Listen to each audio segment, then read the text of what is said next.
In boxing, looks can be deceiving. The misconception of those fighters who have more bite than bark, and those who look much less dangerous at the weigh-in than when that first punch hits home.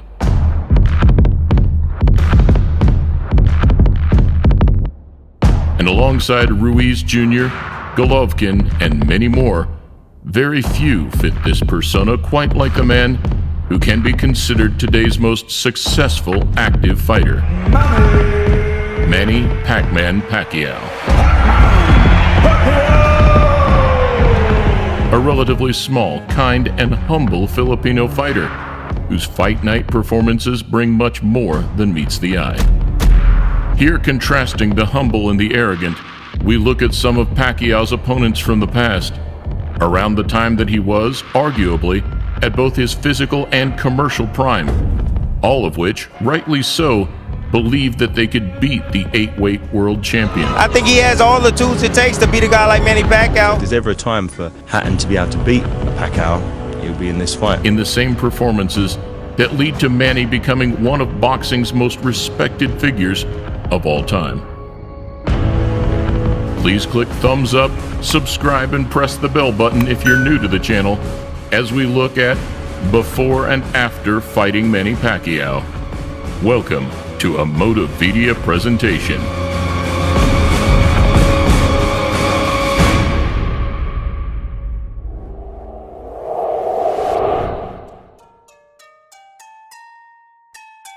First up, we go back 11 years to a night billed as the Dream Match. Pacquiao versus De La Hoya. I just have to make sure Pacquiao, when he comes in with his explosive style and his hard punches, I have to make sure I have my hands up. Even then, Manny was considered the world's #1 pound-for-pound fighter. However, many pundits speculated that the size and reach difference was simply too great. My motivation has been his skills. My motivation has been his youth. And whilst there was little, if any, trash talk, Oscar told news stations that he and his team were unbeatable. Lord, protect yourself at all times. Let's go. Instead, after being made the betting underdog, Manny exposed Oscar's age on the night in one of the best displays of his career. What I saw was a beatdown. I saw Oscar De La Hoya be completely dismantled. I think this tremendously damages his legacy. I just couldn't pull the trigger. I was gun shy. Were you hurt in that fight? Never. Just emotionally. Has a lot of energy. That was very difficult. We didn't know him to be what he was and what he became after that. Were you shocked in that? I mean, we were shocked. Yes. But were you shocked too? I was shocked for about 2 years. Next, 6 months later, a showdown with Britain's beloved brawler, Ricky Hatton. 18 months after the Hitman's loss to Mayweather, he'd agreed to jump straight back in at the deep end. And labeling Pacquiao as one-dimensional, he launched a more verbal approach during the build-up. Same move every time. Right hook, roll under. Right hook, roll under. Right hook, spin off. Just give him something to spin off onto. I've got a feeling Ricky Hatton's going to pull it off. If there's ever a time for Hatton to be able to beat Pacquiao, he'll be in this fight. One that, come fight night, didn't bode too well. Over in brutal fashion with a picture-perfect punch. A devastating loss that ultimately led to Hatton's retirement. The better man did win, but I mean, when a punch lands like that so early on and that, you know, a lot of ifs and buts, but that's boxing. One punch, that's all it can set. Another 6 months on, and yet another Hall of Fame fighter stepped forward. Miguel Cotto, a Puerto Rican with just one loss to his name at the time. 150% sure I'm going to beat Manny. I'm the strongest boxer of us. I'm pretty smart. In a build-up void of arrogance or brashness, Cotto did, however, expect to be able to overpower Pacquiao just like the rest. Ironically, carrying his power into the late rounds, Pacquiao managed a stoppage in the 12th, making him the first 7-weight world champion in history. Stinging combinations and Kenny Bayless calls it a round knockout for Manny Pacquiao.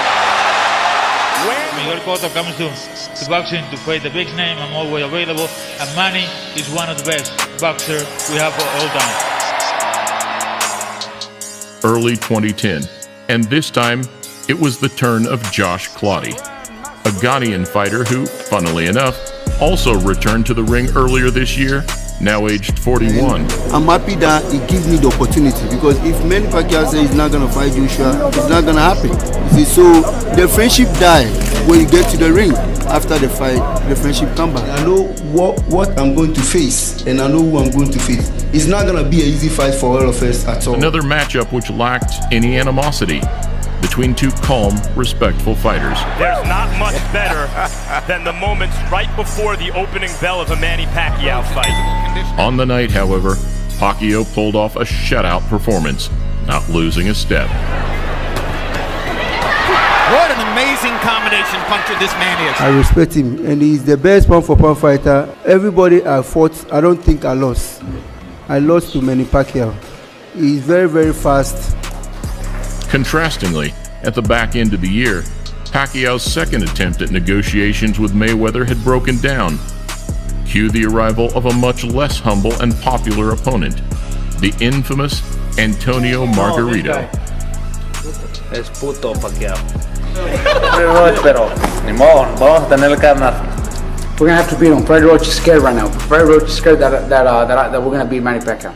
Somewhat of a bittersweet victory for the smaller and more humble man. He might be able to pull off what would be a spectacular stoppage early here. He's really piling it on right here in this fourth round. Manny mauled the Mexican fighter over 12 rounds.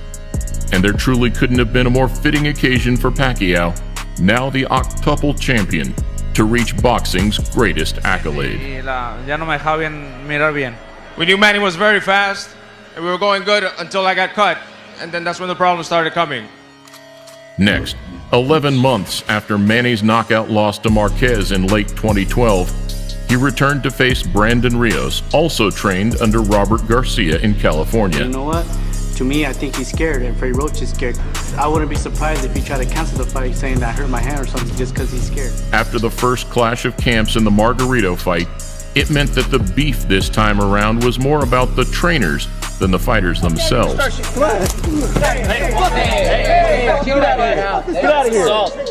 Yet in the same clinical fashion, Pacquiao proved too fast and too active, putting a second L on Rios' resume. Esta noche en Macao, y ahí la lluvia de golpes de Manny Pacquiao, el filipino, izquierdas y derechas. Bad because I work my ass off so hard. 5 months in the gym, training. I go back and look at the 24/7. I look at all the shit I was saying. I shouldn't be saying that shit. No, I fought one relation. Another year on, and another unbeaten fighter. This time, the smart, fast New York native, Chris Algieri. And we're straight to the table.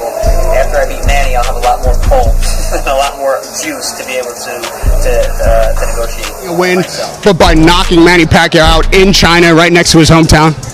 I mean, that's it's hard to say what would happen after that, but that would either way, my career is going to be catapulted into another stratosphere after this fight. So humble and respectful, he entered the fight with nothing but praise for Pacquiao. Pacquiao said, "If he doesn't want to punch, I will create an action. If he does punch, I'll count." 10 by Pacquiao stuns Algieri. Praise that he's continued to preach exponentially throughout the Filipino's ongoing career. He's a savvy veteran with 65 fights, and he knows exactly how his style works. Even to today, 6 years on, where he expects him to overwhelm Keith Thurman in a couple of weeks' time. Less than 3 years ago, Jesse Vargas also came in thinking he had the tools to beat a now aging version of Manny.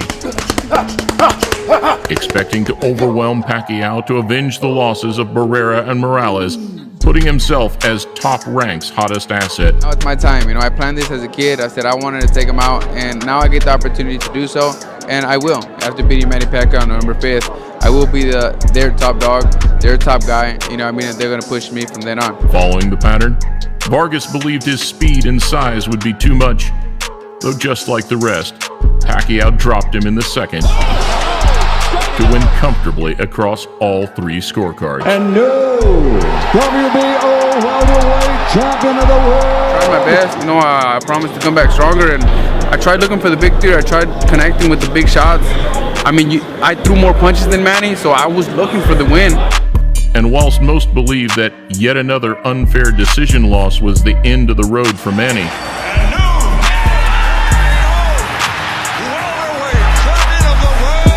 it instead sparked the desire for one last rise to the top.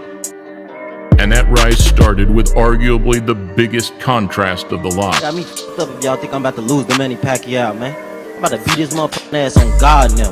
The habitually loud and outspoken trash talker from Cincinnati, Adrian the Problem Broner. But he ain't fighting Floyd. Absolutely, let me ask you this. He fighting me. But do you think... I'm about to beat your motherfucking ass, man. You worry about Floyd. He already beat you, bro. Despite being unable to put him away, Pacquiao stalked the American right to the final bell. Lighting him up with his hand speed, and now Pacquiao loading up Broner in the corner. Though, just like Horn, Broner believed he had won by making Manny miss and hitting him clean. I beat him. Everybody out there know I beat him. Everybody out there know I beat him. It seemed as though you couldn't get close enough. It already sounded like you was against me. So I already ain't got a fair shake talking to you. The noise from the crowd, however, spoke volumes as onlookers saw a very different fight. I thank the whole hood who came out here. I love y'all. I did this for the hood. Y'all know I beat that boy. Whilst the majority now stand in awe of Pacquiao's ability to fight so competitively into his later years, none are more understanding of just how capable the Filipino is than those who witnessed his scintillating best. And at a time when every fight is make or break, Manny now prepares for another brash, confident American. Keith One-Time Thurman does not just beat Manny Pacquiao, does knock out Manny Pacquiao. Hoping to put another incredible tally on a truly remarkable career.